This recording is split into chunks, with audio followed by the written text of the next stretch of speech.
Hello there, you're watching the Press Preview. Our first look at what's on the front pages of tomorrow morning's newspapers. Over the next half an hour, we're going to see what's making the headlines with the Daily Telegraph's Brexit editor, Dia Chakravarty, and the journalist and writer, Nabila Ramdani. So very good evening to both of you. Good evening. Good evening. So let's take a look then at what's on the front pages. And the Sunday Times leads on the Prime Minister's move to ditch a manifesto pledge to overturn the ban on fox hunting. A huge health gap revealed between UK's rich and poor. That's on the front of The Observer. The Sunday Telegraph goes with comments from Boris Johnson and Michael Gove. They say that tax rules on leave-supporting donors would be bad for democracy. Meanwhile, the Sunday Express says Brexit is a boon for Britain's festive food exports, with demand for UK goods at an all-time high. Surrender is the headline on the morning's Mail on Sunday. It says the army is wasting millions of pounds by changing their famous motto, "Be the best." And the Daily Star features the late George Michael on their front page. They say a year after his death, the pop idol's grave is still unmarked. So let's talk through some of those front pages and some of the stories inside as well with Dia Chakravarty and Nabila Ramdani. And we're going to talk about all things army and defence for a little bit, aren't we? Because there are a couple of stories that you've spotted. The first on the front of the Sunday Times, their main story is suggesting that the Prime Minister is minded to ditch the hunting, to change course over hunting, but we'll come back to that a little bit later. In the meantime, let's go down here to the bottom because these stories here. Troops get £1 for Christmas Day, first of all, and it carries on with the second article as well. Talk us through it. So this is a story, two stories juxtaposed actually, looking at the priorities, if you like, of the current administration. And it's saying that troops have been given £1 for Christmas Day in an effort to help them celebrate Christmas. Those out there in Afghanistan, which is our only overseas, well, I think it's our largest overseas, beg your pardon, deployment at the moment. And the soldiers feel as though they've sort of been forgotten by their employers back home, particularly when they compare what the Americans are getting in order to help them celebrate Christmas. Well, yes, and it details that there, doesn't it? It says that US soldiers have been sent 8 Christmas trees, numerous turkeys, decorations, gifts, and will have a special screening of the new Star Wars films. But, but they're saying by comparison... And our lads are saying they haven't even sent us enough for a coffee. So when morale is actually quite low, this sort of story doesn't help at all, particularly when you see that in conjunction with the next story, that Whitehall pays £650 for a moo. Let me explain that story a little bit. It's a strange headline. Apparently, civil servants are being sent to the Royal Academy of Dramatic Arts in order to help them improve their performance in giving presentations, etc., helping them combat butterflies by tensing and relaxing muscles in their abdomen and buttocks. And that is costing a whopping £650 per day. I think it says somewhere they're up to £650 a day at the country's leading drama school. So it doesn't really look good. It doesn't, but at the same time, I guess when you put them in juxtaposition, that doesn't look great for those who are making the decisions. And yet, always when there's criticism of, the defence spending, people will say money is tight. We don't have a huge amount of money to spend. Well, absolutely, and the Mail on Sunday actually has its front page on it, and it says that the army is blowing up £2 million to ditch the "Be the Best" slogan. And the British Army is actually, there are criticisms that the Army is wasting millions of pounds of taxpayers' money to scrap its famous slogan because top brass is saying it's too elitist. So again, this is, as we all know, PR plays a hugely important part in our national institutions and indeed in private companies. And this story is an example of that. And it's not the first time that we actually hearing that huge amounts of money are wasted on what amounts to essentially marketing. And I'm afraid that the winners in all these stories are marketing people involved in rebranding. Now, I'm not sure it will change the perception that people have of the army and its role. and if it will do any difference to the morale of the people involved who have to fight, in war-torn And yet marketing zones. campaigns are important, aren't they, when you want to recruit people? Marketing campaigns are important when you want to recruit people, but if you are on the one hand saying we're so strapped for cash that we have to make essential savings, and then this is where your priority lies. You're actually prioritising marketing over, boosting morale on the ground where our lads are. It doesn't look good. It just looks, especially with the branding exercises, it's very difficult to quantify what they actually achieve at the end. And we rarely see that anybody can actually tell us, people who make those spending decisions can actually tell us in monetary terms what they have achieved by spending our money on those branding exercises. So hopefully something good will come out of it. But in the meantime, it really doesn't look that the government's got their priorities right. And let's just explore a little bit more this story, because some people might be a little bit confused about it. They're suggesting that the army is going to ditch the slogan, "Be the best." And as you mentioned just then, that they have said that it comes over as being elitist. And explain a little bit more about, does it say why it's deemed to be elitist? I mean, some people might say it's aspirational, and that would apply to anybody. Well, this story is based on an official document actually that has been leaked to the Mail on Sunday, and that it reveals that from January the army will drop its historic crest, which depicting a set of crossed swords, a crown and a lion, after expensive image consultant deemed that it was not inclusive enough. And so that's the idea, to perhaps change the image and the motto and the imagery around the army to present it as a more inclusive institution. But critics have also described this political correctness as a futile lunacy. So there are arguments on both sides, but the only certainty here is that it is costing a huge amount of money, and we don't know what the impact of this is going to be, as Dia said. So it's very difficult to predict whether it's going to work in the end, but yeah, the one certainty is it's massively costly. I have to say, I do side with the critics here who are saying that you can't tell your army that the motto can't be the best because it sounds elitist. It does sound a little bit balmy to me. And as Colonel Richard Kemp, the former commander of the UK troops in Afghanistan, says, "Be the best" is popular. The slogan is popular because it encapsulates the desire for our troops to be better than their enemies. It has never been about them looking down at anyone in society. So any suggestion that it is elitist is nonsense. And I find myself agreeing with him there. OK, let's move on, shall we, to the front page of The Observer and move away from military matters for a moment. Their front page focuses on what they describe as a health gap between the UK's rich and poor. So what exactly are the findings that they're talking about here? Well, yes, indeed. I mean, there's a health gap that The Observer focuses on between the richer people and the poorer in Britain. The findings are that poor people spend far more time in A&E, hospital wards, and this inequality ends up costing millions to the NHS.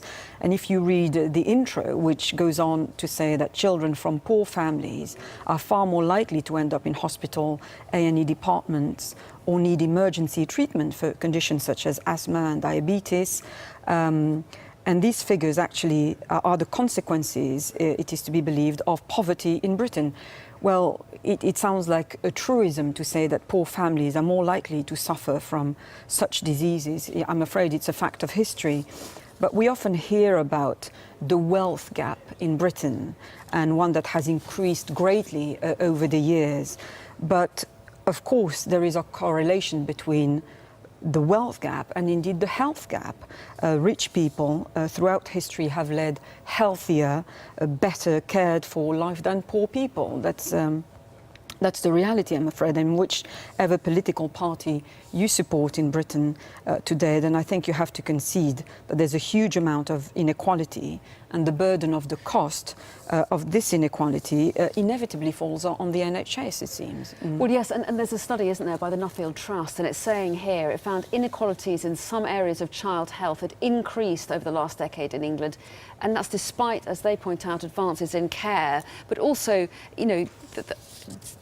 governments consistently, and the current government is one of them, have pledged to try and reduce any kind of inequalities between rich and poor, but also those health inequalities as well. And you don't want the trajectory to be going in the other direction. No, you absolutely don't want the trajectory to be going in the other direction, and this will be very embarrassing read for many who are involved in policy making. And it's interesting that the benefit systems, the changes that have come in, are also being singled out here as one of the factors. And it just shows that the reforms that this government was very keen to bring in the benefit system, which has been criticised over and over again, because one point on that is that because not enough money has been set aside for, say, the universal credit, for example, that the idea behind it was good, but the implementation has met with a lot of criticism. That will raise more questions to be answered on this, and this is not going to look very good at all. It's a huge political issue. Yeah, indeed. Let's move on and see if we can squeeze in one more story before the break. We haven't got a huge amount of time, and this is an article focusing on Damien Green and Kate Maltby. So we've heard, of course, about Kate Maltby, who made various accusations against Damien Green. Tell us what this is now.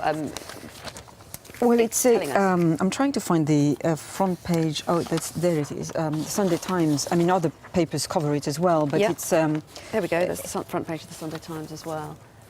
There we go. On the right-hand side, it says Damien Green accused of dirty tricks over leaked text messages. They say. Yes, indeed. So there are new text messages that have been leaked to the media, highlighting misconduct, it seems, further misconduct from Damien Green, which has already been accused of acting inappropriately towards Kate Maltby and has therefore been sacked by his boss, Theresa May.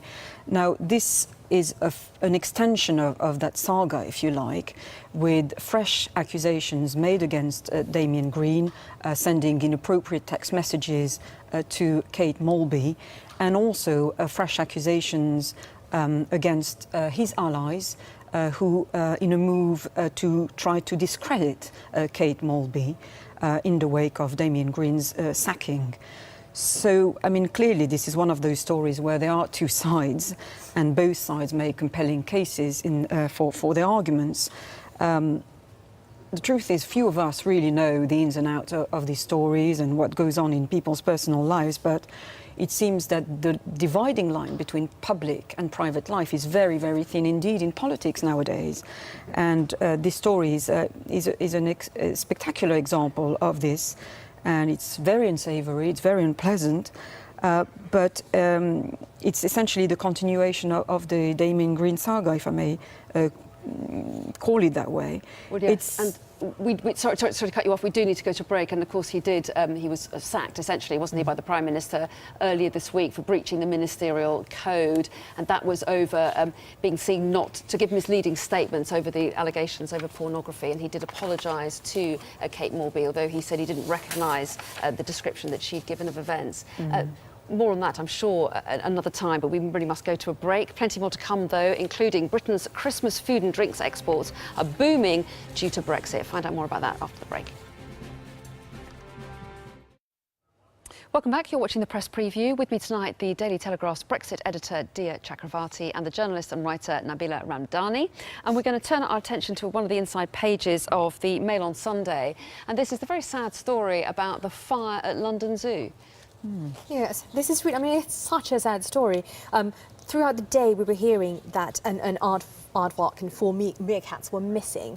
And towards the end of the day, there was confirmation that this aardvark, named Misha, had died. And 4 meerkats were still missing, presumed dead at this stage.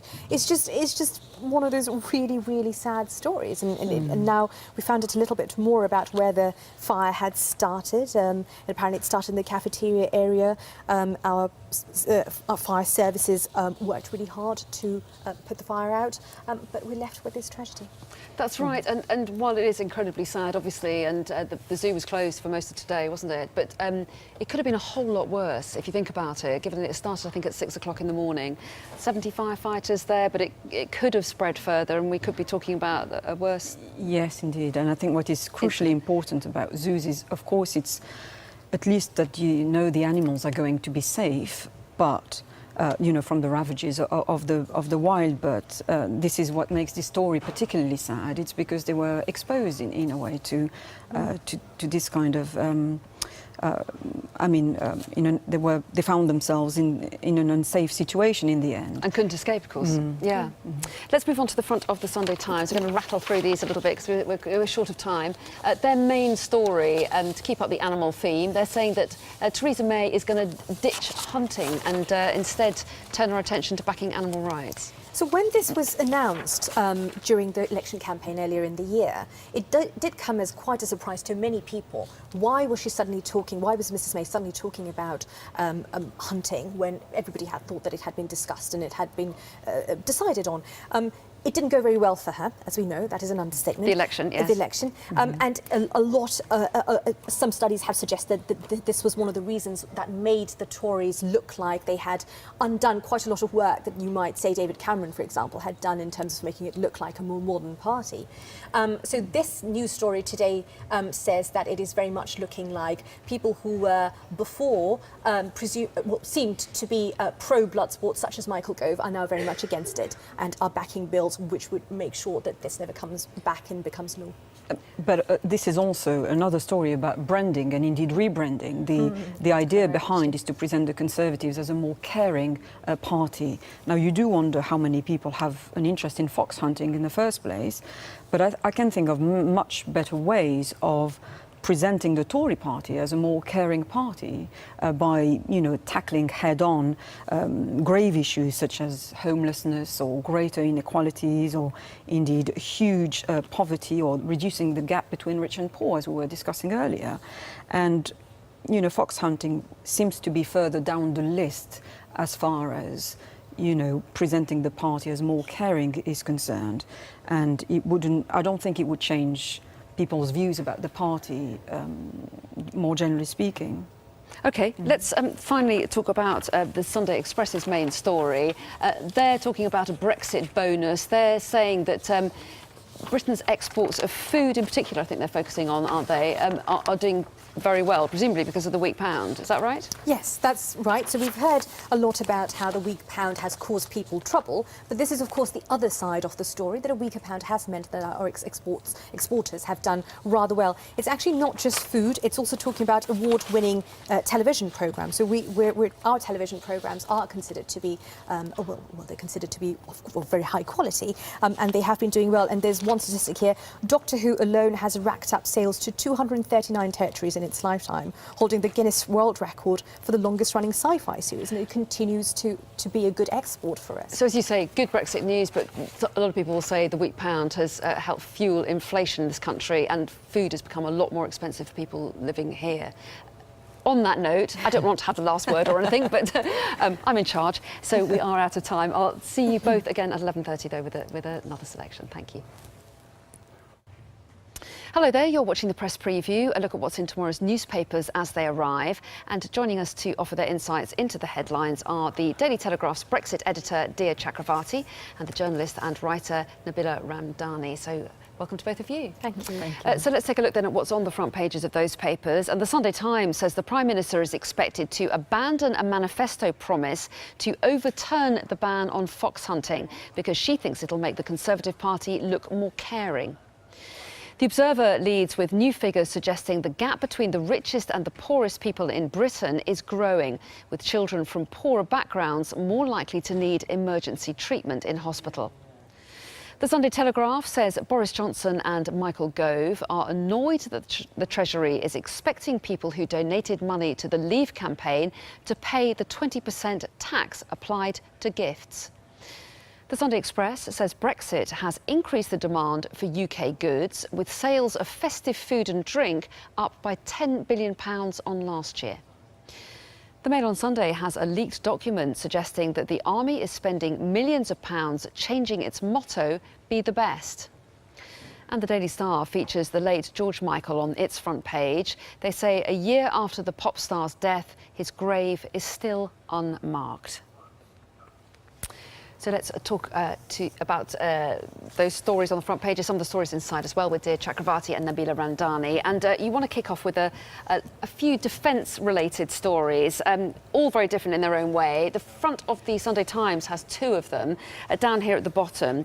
Troops get £1 for Christmas Day, which they link to their second story as Whitehall pays £650 for a moo. Very odd headline. So explain to us what these two stories are about.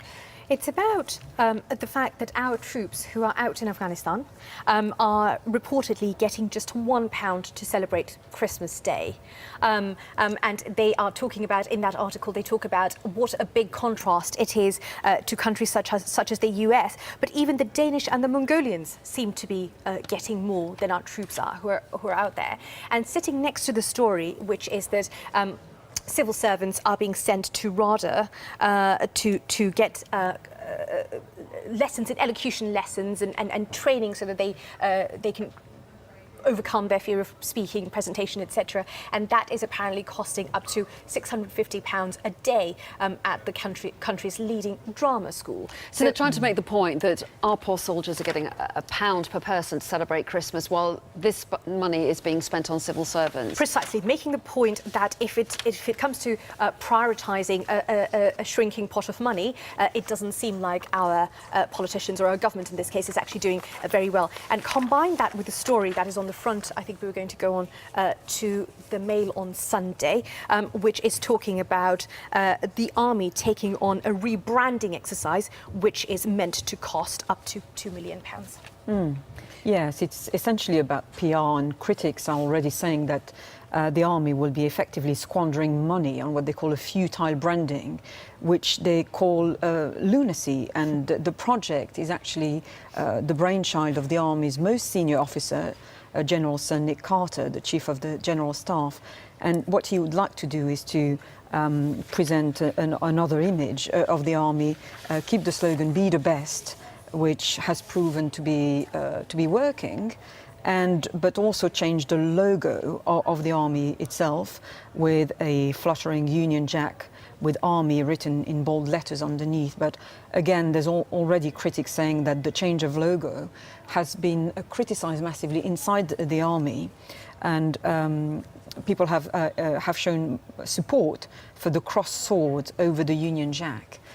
So what's the criticism of the "Be the Best" logo? Why the suggestion that it needs changing in the first place? Well, the suggestion is that it's not inclusive enough. It's elitist, and therefore it doesn't reflect the values of the army, the fundamental values. But others argue that it actually is a slogan that reflects excellence, and that it's a good slogan for recruiting, actually.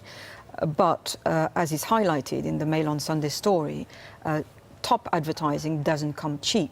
And so the argument is also over the cost of this branding exercise, of this marketing exercise, when it is also suggested the squeeze on the defence budget was particularly felt on the battlefield, and involving battlefield exercises being cancelled, and equipment, much needed equipment such as tanks, lacking, and armoured vehicle being frozen because of the squeeze on the defence budget. And now this huge amount of money is being spent on what is seen as something that's highly symbolical, really. So if you are a soldier in Afghanistan getting a pound to celebrate Christmas, you might find headlines like this harder to stomach, I guess. But some people will say that the recruitment is hugely important, and making sure that you attract the best people to the army. And although it looks like huge amounts of money are spent on it, they would say that it is important in order to maintain quality within the armed forces. And they might say that, but it will be a question about priorities. You know, if you are saying, and if you actually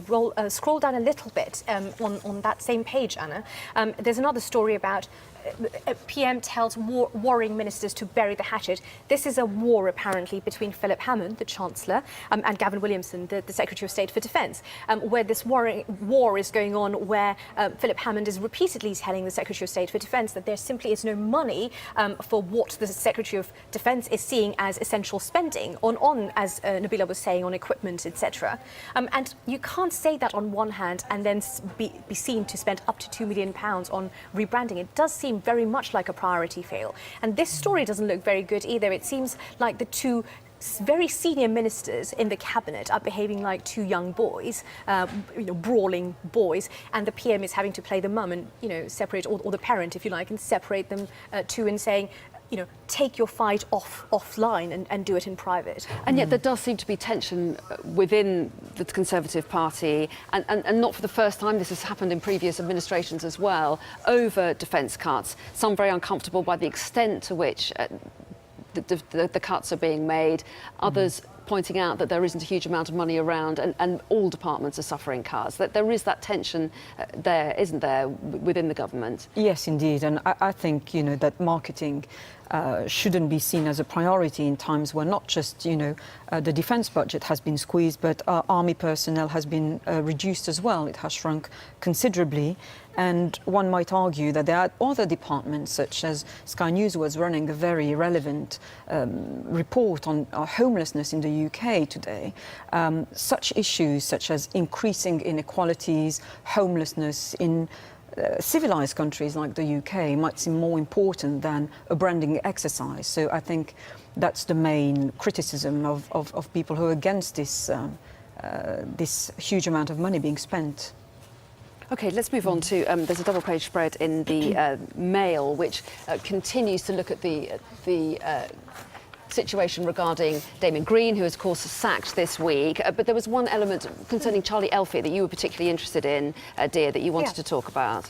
So this story this year that's been jam-packed with all sorts of dramatic incidents. We've seen quite a lot about the sex scandals in Westminster, and let's not forget that Michael Fallon actually lost his job just not so long ago at all over inappropriate behaviour, etc. So this has dominated the news waves for a while. But this story about Charlie Elphicke is extraordinary. Here, Charlie Elphicke, a Tory MP, is saying that the fact that Tory whip was removed from him, he only learnt that when a journalist called him up to say, do you want to comment on this story? So there was no communication from the party that the whip was going to be removed from him. 7 weeks later, he says, he's still not heard what the allegation is against him. He's not heard from the police. He's not been interviewed or anything. So he's left in this sort of limbo where he's being tried by Twitter, if you like. He goes on to say that in the end. But it's just no way to deal with an allegation when the accused is not even told what the allegations against him are.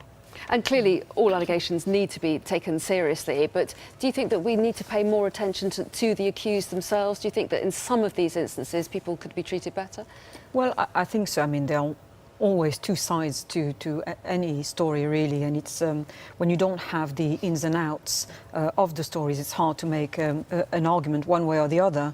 But in the case of this running scandals, as far as sexual misconduct is concerned, you have to feel deeply sorry for the women involved if indeed these allegations are true, and some have proven to be true.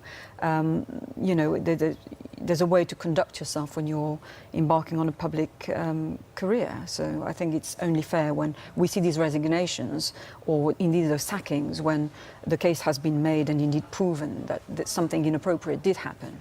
OK, and let's move on now to a story inside, a double-page spread inside the Mail concerning Nazanin Zaghari Radcliffe. Tell us a little bit about what this is going into. This is a long and interesting read in the Mail on Sunday, an interview with Nazanin's husband. Now, this story has been going on for quite a bit now, and of course Nazanin is being held in Iran. She's accused of wanting to overthrow the Iranian government, and indeed accusations of spying have been made against her as well.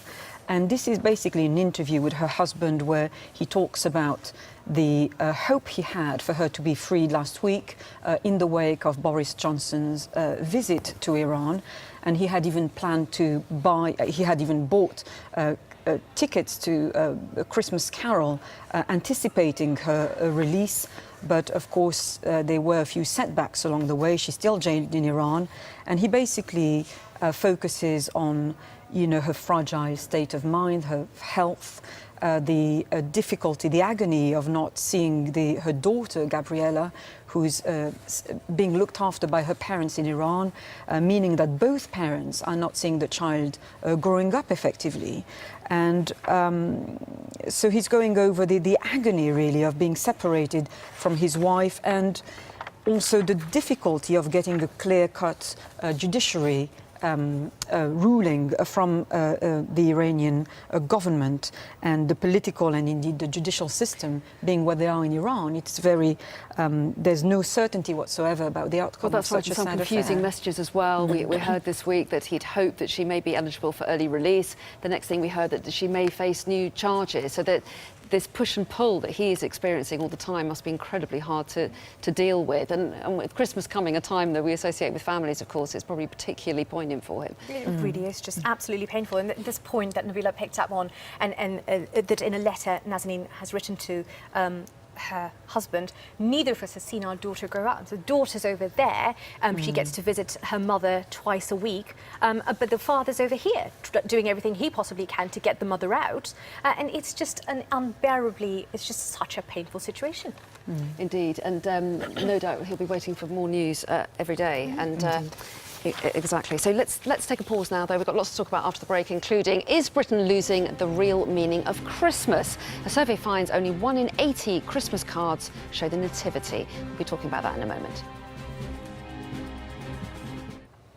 Welcome back. We're taking a look at tomorrow's newspapers with the Daily Telegraph's Brexit editor Dia Chakravarty and the journalist and writer Nabila Ramdani. And we're going to turn our attention to the front page of the Sunday Times next, because they are suggesting that Theresa May is going to abandon her pledge on fox hunting. That's right.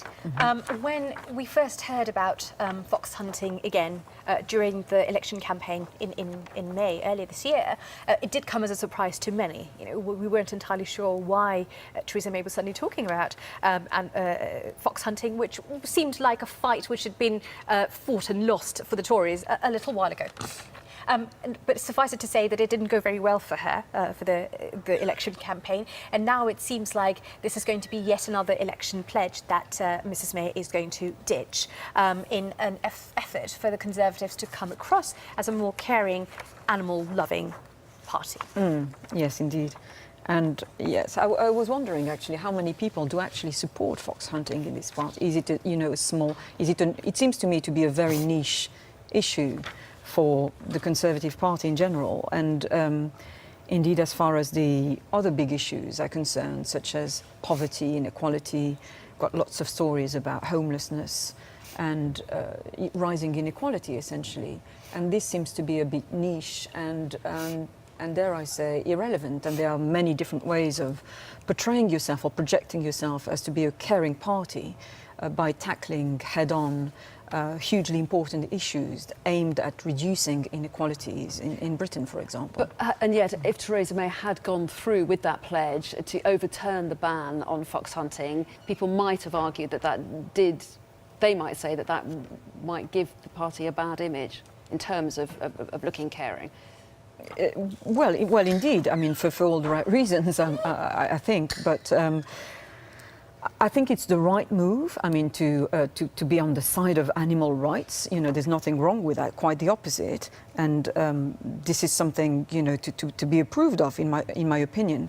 But I just wonder, in terms of, you know, rebranding or doing an overhaul as far as the Image Party is concerned, I find it a bit niche and unconvincing. OK, let's move on to a story that you spotted inside the Mail. No, well, let's do this one first. This is only 1 in 80 cards shows the nativity, they say. This is a story where it seems like Christ is being taken out of Christmas to an extent, and you will have heard sort of Christian charities talk about that for a little while. That perhaps it's great that Christmas has become so universal and everybody takes part in it, but you can understand the legitimate Christian concern that Christianity in essence is taken out of Christmas to a certain extent. So this shows that just 1 in 80 Christmas cards feature the traditional nativity story, and there's one story here where it seems like even the church Church of England has faced criticism after a parishioner complained that a card sent by her local diocese depicted a wreath hanging on the door. So even the local church had taken Christianity out of the Christmas card, and it is causing a fair bit of concern, and it's only right that the Express is highlighting it. Well, yes, and a lot of people will say that it's a festival that everybody can enjoy, and there are people of other religions that have a break, they have time with their families as well, and they celebrate in their own way, and people who have no religion will also stop to mark Christmas. To what extent does it matter? Well, I think that, you know, any opportunity for families to get together and share a meal is to be welcomed, of course, and given that, you know, the festivities provide bank holidays and it allows families to come together. But I don't think that the essential message underpinning it, which is a fundamentally Christian one, should be taken out of this holiday. It might have to do with Western societies becoming increasingly secular, and therefore the religious messages are a bit, you know, moved on the margins, as it were, or indeed the extremely commercial aspect behind Christmas, which has a lot to do with buying things, presents and the rest, and the consumerism underpinning it all. But I don't think it's a good development in my view. OK, let's move on to the Express. £500,000 to help children with alcoholic parents is their headline there. This is an interesting story. So the story is that counsellors who read bedtime stories to children whose parents are too drunk to tuck them in at night will receive £500,000 boost. And this is a campaign that the Express, it says here, the Sunday Express rather, has been running for a while with support from the Shadow Health Secretary John Ashworth and Labour's Liam Byrne and Caroline Flint, who are both children of alcoholics. So they've come forward and said this is a real worry that children are missing out on family life because of alcoholism of their parents. And I think it's just all round a really nice story. One touching line here, it says, in February, we reported how counsellors were being called so often by some children that they keep their favourite books by the telephone. And this is just so moving. So if these people are now getting a boost, which means that you know that more can be done for children who lose out on having a regular childhood because of alcoholism, that's great. And very quickly, can we squeeze in a miracle birth before? Miracle birth that's brought Christmas joy is the headline there. Do you want to cover this one? Because So this is also another incredibly happy story, I think. A mother whose uterus was torn and the baby had moved into her abdomen, I think. So happened that at that very moment she was at a ward where an expert in this sort of complication in birth was visiting that ward, and it took this gentleman, this gynecologist, I think, a 30-second C-section to save the life of this child, this baby. It's incredible. I mean, it is a Christmas miracle, and I love how many Christmas-related puns the Mail on Sunday has managed to put in there. Wise man saves baby born into abdomen. Now the little angel's in a stable condition. Very good. And on that note, we will leave it. But good to see you both. Thanks very much indeed. Merry Christmas. And to you. Merry Christmas.